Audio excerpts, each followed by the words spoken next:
Fala galera, ligado aqui no canal do VSR, chegando para mais um vídeo. Tema do vídeo de agora: Flamengo campeão carioca e de maneira inquestionável na minha visão. Vamos falar sobre isso antes. Deixar o like, se inscrever no canal, você faz isso aqui embaixo. Aqui embaixo também no primeiro comentário fixado do vídeo tem o link para você baixar o Flash Score, um aplicativo que vai fazer você acompanhar tudo que tem do futebol, jogos em tempo real, classificação em tempo real, estatística dos times e dos jogadores. Tudo isso de graça no seu celular. Você não paga nem para baixar, nem para usar. É o aplicativo que eu uso aqui no meu trabalho. Só você deixar, clicar no primeiro comentário fixado, clicar no link e fazer o download. Estou gravando esse vídeo aqui na manhã de segunda-feira para falar do título do Flamengo no Campeonato Carioca. Mais um título do Flamengo no Campeonato Carioca. São 39 títulos. A quinta final entre Flamengo e Fluminense nos últimos 6 anos, e o Flamengo levando vantagem depois do 0-0 de domingo no Maracanã. A primeira partida o Flamengo havia vencido por 2-1, e com o 0-0 desse domingo o Flamengo conquistou o Campeonato Carioca pela 39ª vez.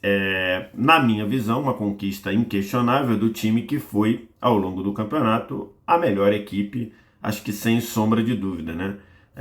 Até você tem uma dúvida de quem de fato foi o segundo melhor time do campeonato. Se você considerar que o Fluminense, faltando 3 rodadas para acabar, o Fluminense estava praticamente eliminado, teve uma recuperação muito boa, passou bem pelo Volta Redonda na semifinal.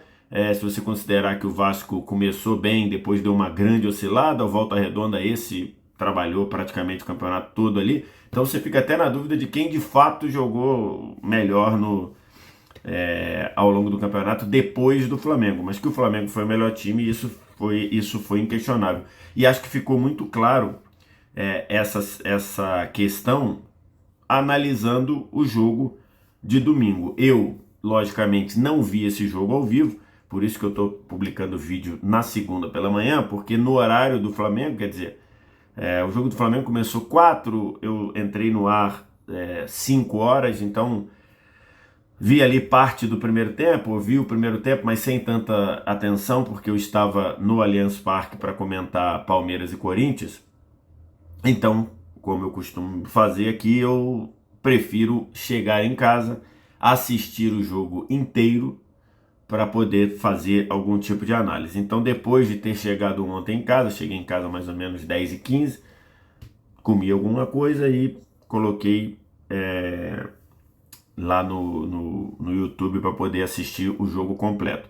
E ficou muito claro ali que o Flamengo foi o melhor time do campeonato, porque num jogo em que o Fluminense precisava fazer um gol para ficar vivo, o 0-0 dava o título ao Flamengo desde o apito inicial.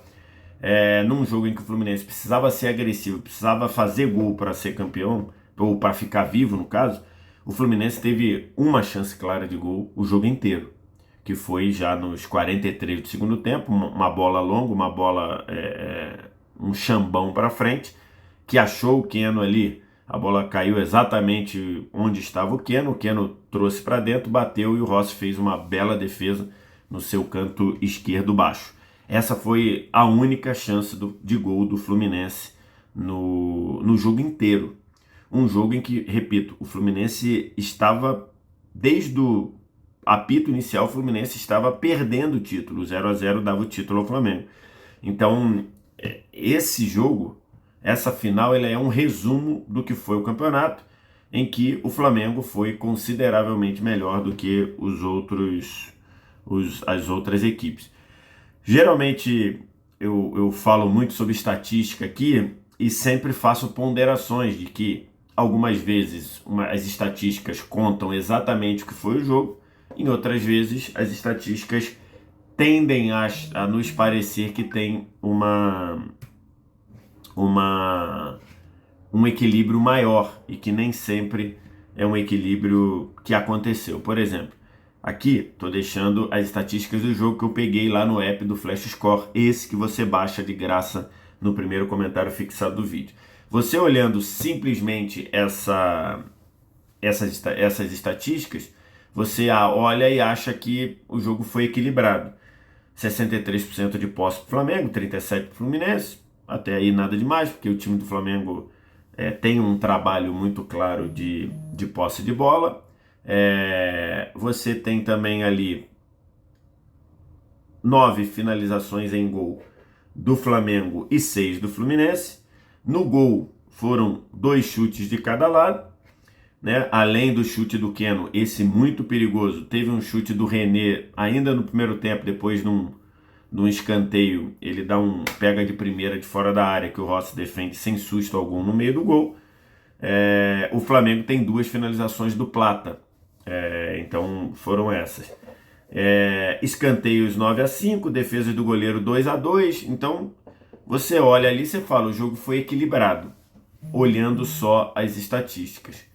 Quem viu o jogo, quem assistiu a partida, sabe que o jogo não foi nada de equilibrado. Foi um jogo em que o Flamengo foi superior ao Fluminense praticamente o tempo inteiro.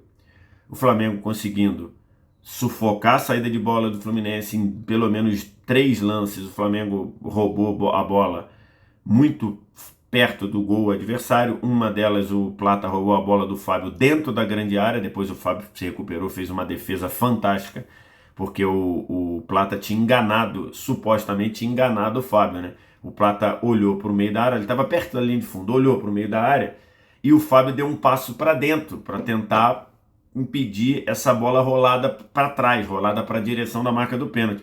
Só que o Plata enganou o Fábio e bateu no ângulo dele, no canto dele. E o Fábio enganou o Plata, que estava pronto para defender com a mão esquerda. Então, assim, foi uma defesaça do Fábio. E depois a outra defesa do Plata também pela direita, o Fábio fez uma outra defesaça. Então, incrível, o Fábio, assim, 45 anos e ele ainda agarra uma enormidade. Então, o Flamengo conseguiu pressionar, roubar a bola. Ao contrário dos outros jogos, dessa vez o Fluminense não conseguiu encaixar a pressão na saída de bola do Flamengo. O Flamengo fez uma saída de bola limpa.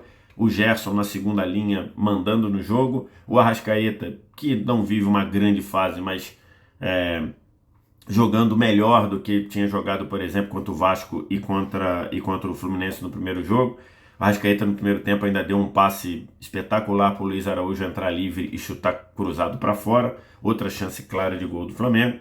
Então, o Flamengo que mandou no jogo e tomou a iniciativa mesmo sem precisar. Repito, o 0-0 era muito confortável para o Flamengo e dava o título. No fim, o Fluminense teve essa chance do Keno aos 43 e só. Então, assim, uma partida muito pobre do Fluminense. O Fluminense teve graves problemas na sua saída de bola. Dessa vez, o Thiago Silva, vários momentos, ele se predispunha a fazer a saída de bola e não conseguia achar nenhum passe, nenhuma linha de passe, ninguém se apresentando para jogar, vários jogadores abaixo com a bola.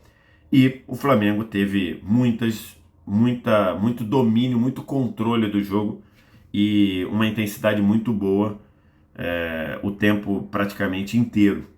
Tanto é que no jogo passado, no primeiro jogo, os últimos 5, 8, 10 minutos, aquele minutos do abafa ali, que tem o gol do Keno e tudo, ali acho que o Flamengo sentiu muito a parte física.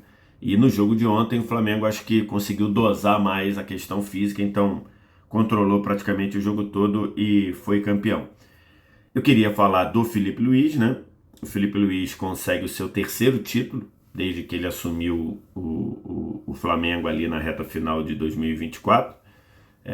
Ganhou a Copa do Brasil, ganhou a Supercopa do Brasil e ganhou o Campeonato Carioca. São 3 títulos em menos de 6 meses de profissão, de trabalho com o time titular.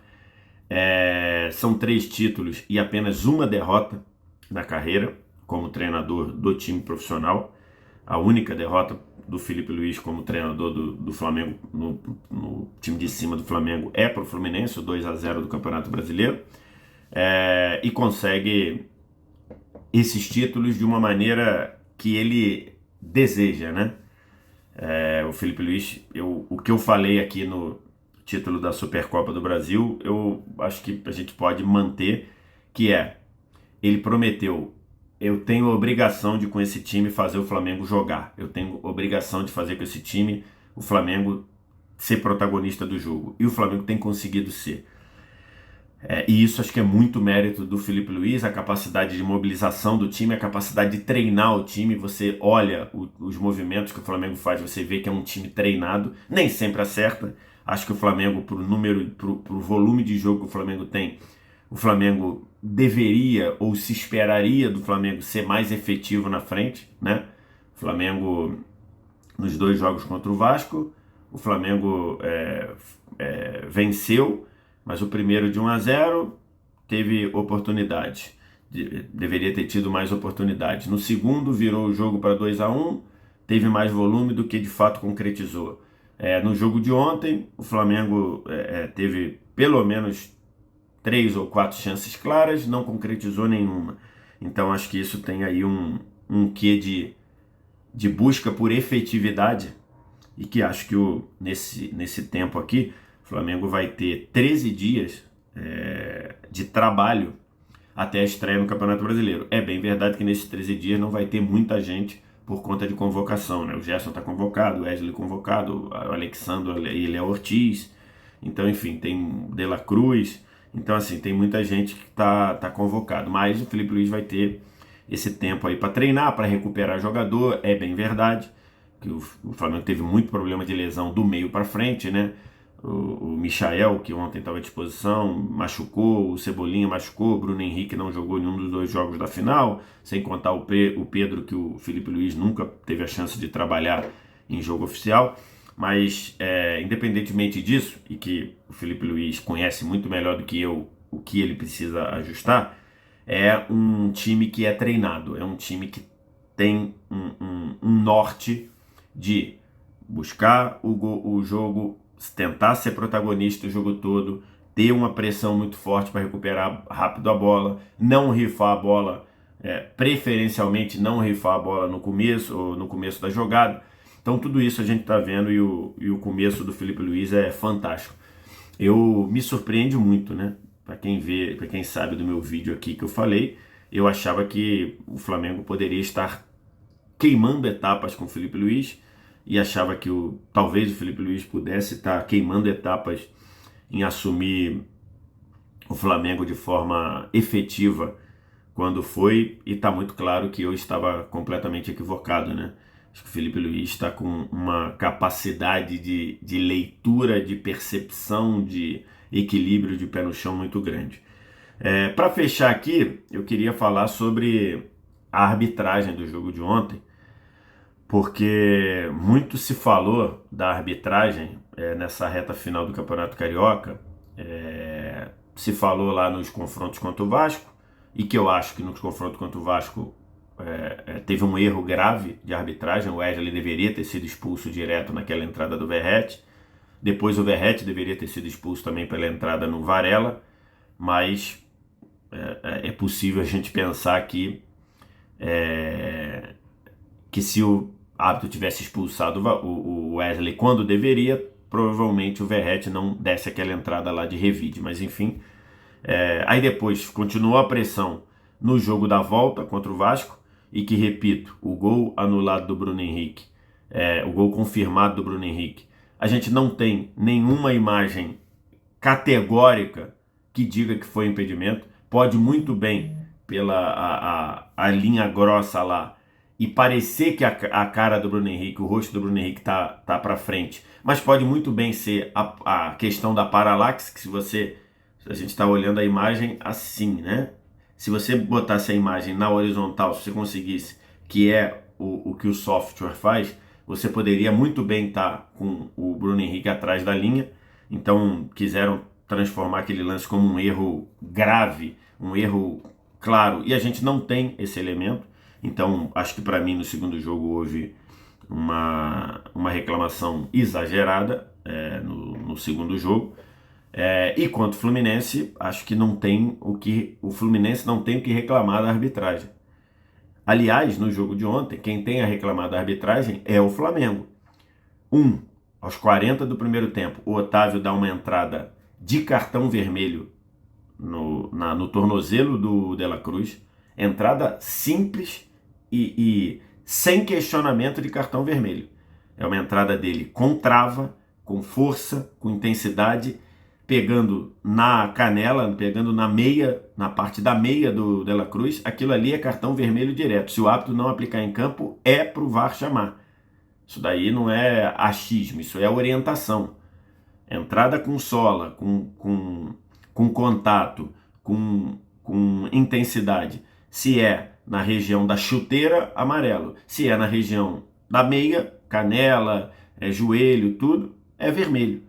E é pro VAR chamar. E o VAR não chamou. Por quê? Porque havia o Bruno Arleu, mais uma vez, muito perdido em campo.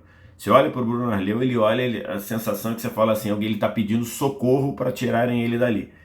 Ele deu amarelo no campo e o VAR, partindo do princípio da intervenção mínima, que isso foi passado uma circular antes do campeonato, que haveria intervenção mínima de VAR no Campeonato Carioca.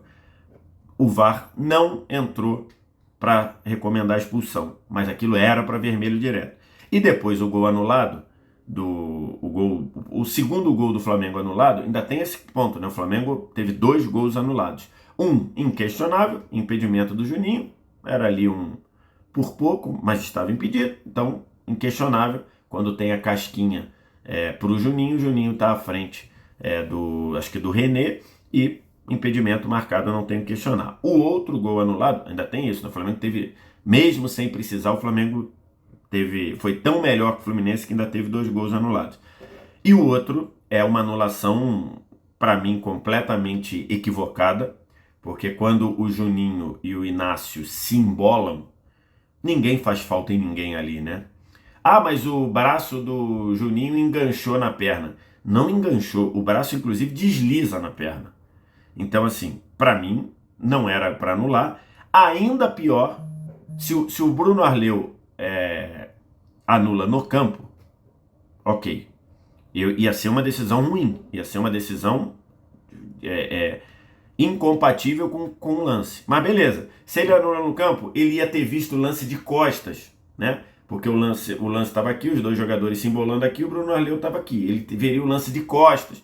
Beleza, se ele anula no campo, haveria reclamação, mas ok, não ia ter muito o que falar. Com o VAR chamando, com o VAR na orientação de intervenção mínima, chamando para anular o gol, é bem errado, na minha visão. Porque ali não é um lance claro e óbvio. Alguém pode achar que foi, muita gente pode achar que foi, muita gente pode achar que não foi. Não é um erro claro e óbvio. Porque o braço do Juninho desliza na perna do Inácio. Os 2 se embolam. Começa o Inácio fazendo carga no Juninho. Depois o Juninho faz carga no Inácio. Então, assim, o VAR intervir nisso, para mim, um erro, ainda mais com a orientação de intervenção mínima. Então, se alguém pode reclamar de arbitragem ontem, esse alguém é o Flamengo. E ainda para piorar, o Fluminense, terminado o jogo, ainda foi lá fazer carga no árbitro. Eu queria entender por quê. No fim, é isso. Título justíssimo para o Flamengo. E vamos ver o que esses 2 times fazem no Campeonato Carioca. No Campeonato Brasileiro, ou na sequência da temporada. O Campeonato Carioca do Fluminense começou muito mal, depois se ajustou bem com a entrada dos reforços, com os reforços se ambientando, mas na final contra o Flamengo não conseguiu, faltou futebol, faltou condição para competir. Flamengo campeão carioca, Fluminense vice, e agora os 2 começam a pensar, a olhar a sequência da temporada. O Flamengo vai jogar a Libertadores, o Fluminense vai jogar a Sul-Americana, e os 2 disputando o Brasileiro e Copa do Brasil. Quero te ouvir, o que você acha, o que você pensa, diz aqui embaixo nos comentários. Aqui embaixo também, no primeiro comentário fixado, tem um link para você baixar o Flash Score, totalmente de graça para baixar, para usar. Pode baixar lá que você não vai se arrepender. Obrigado demais pela audiência, um abraço, tchau.